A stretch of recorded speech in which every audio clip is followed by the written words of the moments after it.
Salut à tous, alors aujourd'hui on se retrouve pour une nouvelle vidéo. Surtout n'oubliez pas de liker et de vous abonner à la chaîne. Comme vous le voyez dans le titre, on va parler des dinosaures les plus dangereux. Let's go. Les premières images qui nous viennent à l'esprit quand on parle des dinosaures sont celles du T-Rex ou du Diplodocus. Selon les études menées par des paléontologues, notre planète aurait hébergé d'autres espèces encore plus redoutables. Petit tour d'horizon de ces créatures de la préhistoire jugées les plus dangereuses. Titanoboa cerejonensis. Cette espèce a été découverte par les paléontologues au nord-est de la Colombie. Ils y ont trouvé des fossiles de serpents géants ainsi que les restes de leur dernier repas qui se composait de crocodiles et de tortues géantes. Selon leurs estimations, ces serpents devaient mesurer 12 mètres de long et peser plus d'une tonne. Comparé à eux, nos anacondas actuels qui ne font jamais plus de 7 mètres feraient figure de jeunes adolescents. D'après les études des paléobotanistes sur les lieux où les fossiles ont été découverts, le Titanoboa aurait vécu il y a de cela 60 millions d'années, juste après que les dinosaures aient été anéantis. Smilodon. On frémit d'horreur rien qu'en imaginant les dents en forme de sabre de ce tigre géant d'environ 500 kg. D'après l'avis des scientifiques, avec ses canines longues de 30 cm, il n'aurait eu aucun mal à s'attaquer à des proies plus grandes que lui. En face de ses pattes antérieures d'une robustesse hors du commun et de ses griffes acérées comme des lames de la rasoir, les bisons, chevaux et autres mammouths pouvaient difficilement faire le poids lorsqu'il entreprenait de les chasser dans les plaines sud-américaines. Mais le pire, c'est qu'il n'est pas interdit de penser que certains de nos aïeux ont dû le croiser et leur servir de repas, puisque la race ne s'est éteinte que depuis 10 000 ans. Pulmonoscorpius. De par sa taille, cette créature est la plus petite de cette liste. Il n'en est pas moins effrayant pour autant. Morphologiquement, il ressemble à nos scorpions actuels, mais leurs tailles n'ont aucune commune mesure. Celle de ce scorpion devait aisément atteindre 1 mètre et ses pinces ainsi que son dard caudal font froid dans le dos. Nul ne peut connaître le degré de toxicité de son venin, mais compte tenu de la dimension de son dard, il est permis de penser qu'il devait en décharger une fabuleuse quantité. Cette créature vivait dans les forêts du Carbonifère qui recouvraient l'Écosse d'aujourd'hui. Son environnement immédiat était peuplé de libellules grandes comme des faucons et de scolopendres longs de 3 mètres.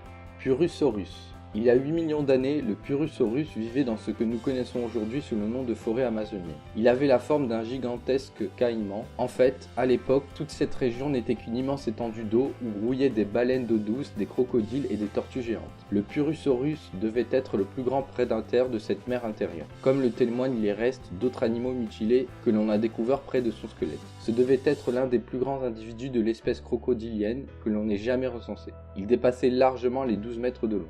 Asdarchidae. Sur le plan morphologique, les Asdarchidae ressemblent fort à des ptérodactyles. Ils faisaient partie des plus grandes créatures pourvues d'ailes. Ils pouvaient atteindre une envergure de 12 à 15 mètres, équivalente à celle d'un petit avion. Ils ont la particularité d'avoir un corps aux proportions curieuses. Elles avaient d'interminables pattes, un cou ainsi qu'un bec démesurément long. En revanche, leurs ailes étaient curieusement courtes. D'après les scientifiques, leurs ailes n'étaient pas faites pour voler, mais pour servir de balancier lorsqu'ils chassaient en courant des proies de la taille d'un gros chien. Quand ils se tenaient debout, les Asarchidae devaient être aussi grands qu'une girafe. Euryptérides. Bien que leur morphologie semble les associer à la famille des scorpions, ces monstrueuses bêtes devaient appartenir à une espèce différente, les Euryptéridés. Ils ont vécu pendant des millions d'années avant de disparaître à la fin du Permien. Leur corps était un mélange bizarre entre celui d'un scorpion et celui d'un homard. D'après les paléontologues, ils devaient broyer ses victimes avec ses pinces géantes avant de les dévorer. D'une taille atteignant celle d'un humain, ils étaient classés parmi les plus gros arthropodes. C'était probablement le premier individu marin à s'être aventuré sur la terre ferme.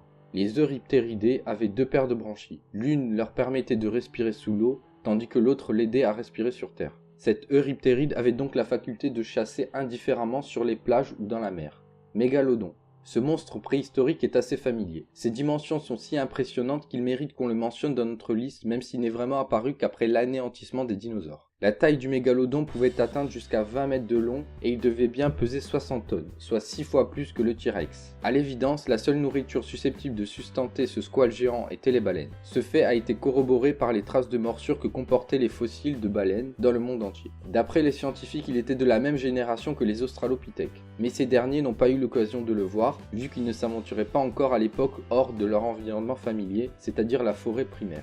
Argentavis. Selon les scientifiques, l'Argentavis serait le plus grand oiseau volant que l'on ait jamais découvert. Son envergure pouvait atteindre 18,5 mètres. Il aurait vécu en Amérique du Sud et d'après l'apparence de fossiles découverts, il ressemblerait fort à un vautour de très grande taille. Mais à la différence du vautour, il devait être un prédateur terrible, alors que le vautour ne se repaît que des restes des animaux tués par d'autres. Certains scientifiques avancent l'hypothèse que certaines légendes amérindiennes, du genre du Thunderbird, auraient été inspirées par d'éventuels descendants de l'Argentavis. Mais c'est une hypothèse peu probable étant donné que l'espèce de l'Argentavis s'est éteinte depuis 6 millions d'années et que par conséquent, aucun homme n'aurait pu en croiser un. Voilà, c'est tout pour cette vidéo, j'espère qu'elle vous aura plu. Surtout n'oubliez pas de vous abonner, liker, partager et commenter cette vidéo. Sur ce, à la prochaine.